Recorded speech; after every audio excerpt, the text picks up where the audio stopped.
Je vais leur expliquer qu'est-ce que c'est le métier d'astronaute pendant la période du vol, parce que le métier d'astronaute, c'est surtout au sol.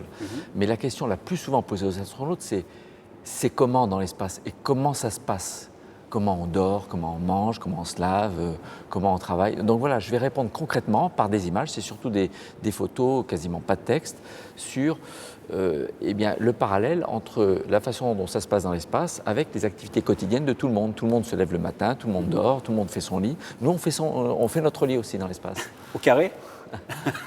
Il flotte. Il flotte. Justement, vous êtes l'homme de la situation parce que vous êtes quand même allé 3 fois dans l'espace dans les années 90, 3 fois, dont une fois pour réparer le télescope Hubble, c'est ça?